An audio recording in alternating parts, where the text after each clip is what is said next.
Hi guys, it's Mike and today I'm back with a do-it-yourself rainbow. I don't have a rainbow die, so I just used my circle dies. And I pulled out cardstock that I think are rainbow colored. Also the distress ink pads, if you don't have or you don't want to use all your cardstock or your markers, you can use white cardstock, of course, and just die cut it once. I will have to make 14 cards now, I think. Yeah. That's because if you use circles, you'll have two rainbows.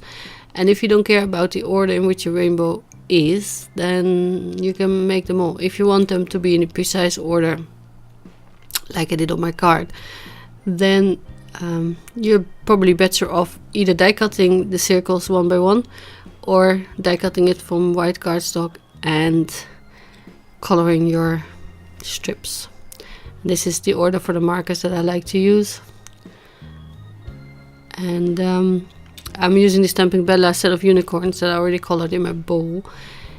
But yeah, for your rainbow you can use any circle die that you have. See, when you cut it in half, you have a rainbow. And you also can cut it a little bit skewed, so your rainbow is longer on one end. You can go nuts with your rainbows just in the corner of a card if you want. I was thinking about using the stencils I made with the puffy cloud borders from Dawn Fun, I think. I made stencils from them and or stitched cloud borders. Well, it doesn't matter. I didn't use them, but you can, of course, add a little bit of detail to the background. I wanted my focal point to be the rainbow, of course, and I did use the puffy clouds from Memory Box just to stick my unicorns behind. You will see that later. And my painter stamp is for sensitive surfaces, so it's not very sticky. And some of my dies shifted, so not all the rainbow strips are perfectly the same. But I don't care, because I'm gonna cover up most of it, so it's just to give you the idea of a unicorn rainbow kinda combo.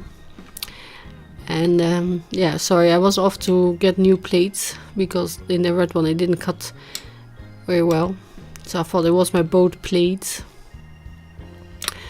but I think actually my dies are worn out. I'm not sure how that is possible, but they're also bowed because of the precision base plate, I think.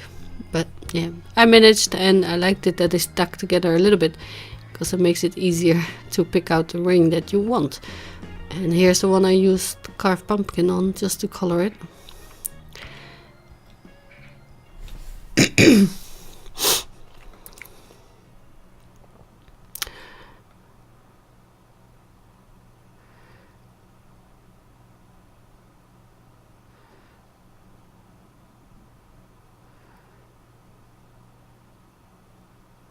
I'm just going through the rainbow order of colors. This is red, orange, yellow, green, blue, indigo and violet, I think.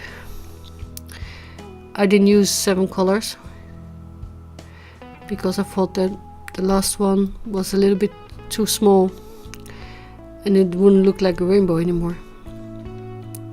Just like half a circle actually. But yeah. Yeah, I'm putting away all my rainbows and also my unicorns that I had trouble finding later. So just to make it into a rainbow, I stuck some scotch tape on the back so they stay together, and I will look for my craft mat and craft knife and just cut it in half.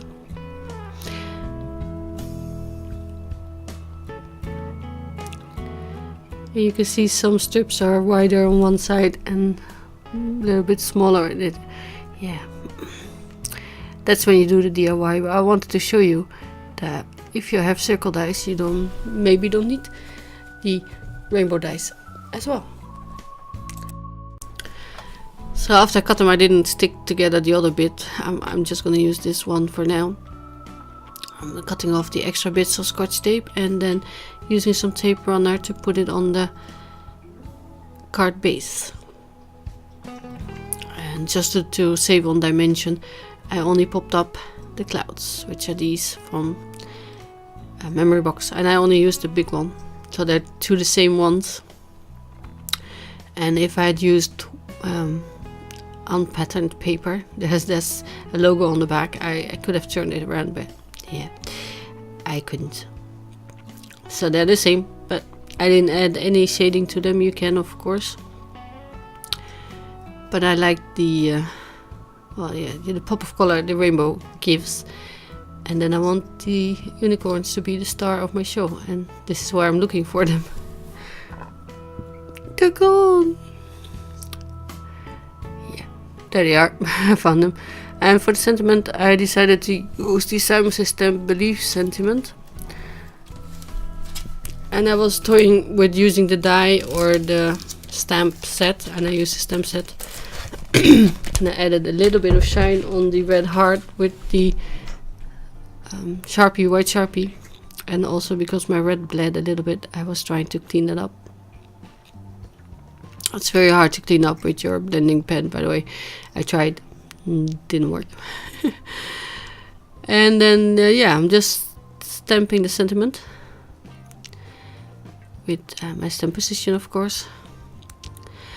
And then I'm adding some enamel dots or hearts, just to tie the sentiment together with the unicorns. You'll see. I'm using VersaFine Onyx Black ink as usual, but because it's a new stamp, I just used the yellow again, just to see if it stamps well, and it did perfectly. I didn't even need to stamp twice.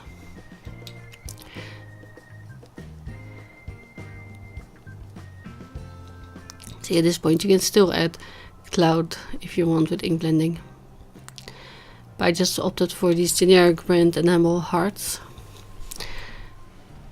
And I went for the kind of a purpley color that my unicorn is. And yeah, you can see that they just, if you look at the one unicorn, your eye will be drawn down to the Believe, and all the way around as well. If you look at Believe first, your hearts will kind of float up and connect to the unicorn. So thank you for watching, and I will see you again soon. Bye.